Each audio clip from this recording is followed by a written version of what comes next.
चमत्कारी फल। उज्जैन के प्रतापी राजा भर्तृहरि अपनी तीसरी पत्नी पिंगला से बहुत प्रेम करते थे। उनका प्रेम इतना गहरा था कि वे राजकाज छोड़कर भी अक्सर रानी के साथ समय बिताने में लगे रहते थे। एक दिन उनके राज्य में एक महान तपस्वी गुरु गोरखनाथ आए। राजा ने उनका बहुत आदर सत्कार किया, जिससे प्रसन्न होकर गुरु गोरखनाथ ने उन्हें एक चमत्कारी फल दिया।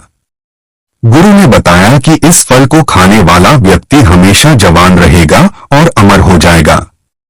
राजा ने सोचा कि यह अमूल्य फल उनकी सबसे प्रिय पत्नी रानी पिंगला के लिए सबसे उपयुक्त है। उन्होंने वह फल पिंगला को दे दिया, यह सोचकर कि वह हमेशा जवान और सुंदर बनी रहेगी। लेकिन यहाँ से कहानी में एक अलौकिक मोड़ आता है।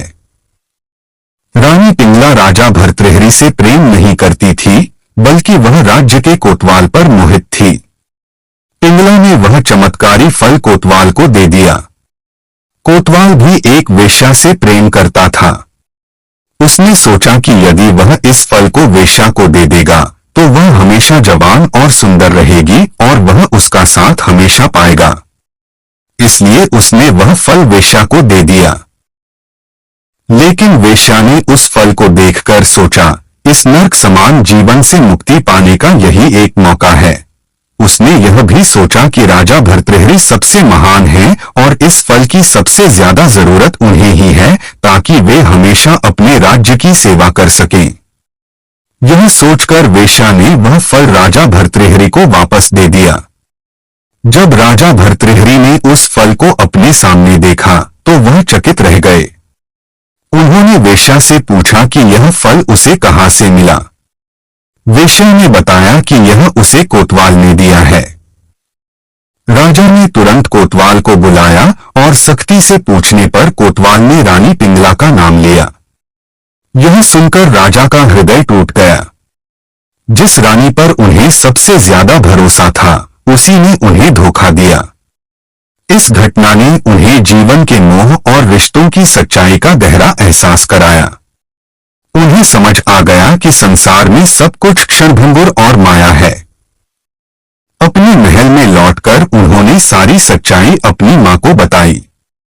अपनी पत्नी के धोखे से आहत और जीवन की क्षणभंगुरता को समझकर राजा भर्तृहरि ने अपना संपूर्ण राज्य अपने छोटे भाई विक्रमादित्य को सौंप दिया।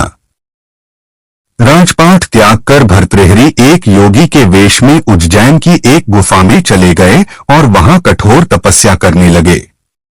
उनकी तपस्या इतनी गहरी थी कि एक बार देवराज इंद्र को भी अपनी तपस्या भंग होने का भय हुआ।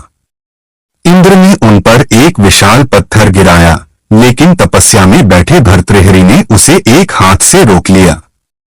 कहा जाता है कि बाद में वे गुरु गोरखनाथ के शिष्य बने और उनसे योग साधना का ज्ञान प्राप्त किया।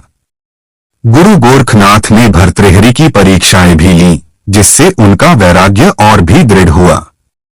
इस तरह राजा भर्तृहरि की कथा एक महान शासक के सन्यासी बनने की कहानी है, जो एक चमत्कारी फल और प्रेम में धोखे के माध्यम से जीवन की नश्वरता को समझकर मोक्ष के मार्ग पर अग्रसर हुए। यह कहानी हमें सिखाती है कि सच्चा सुख सांसारिक वस्तुओं और रिश्तों में नहीं, बल्कि वैराग्य और आत्मज्ञान में निहित है। यदि आप सभी को वीडियो अच्छी लगती है तो लाइक, सब्सक्राइब और शेयर जरूर करें। धन्यवाद।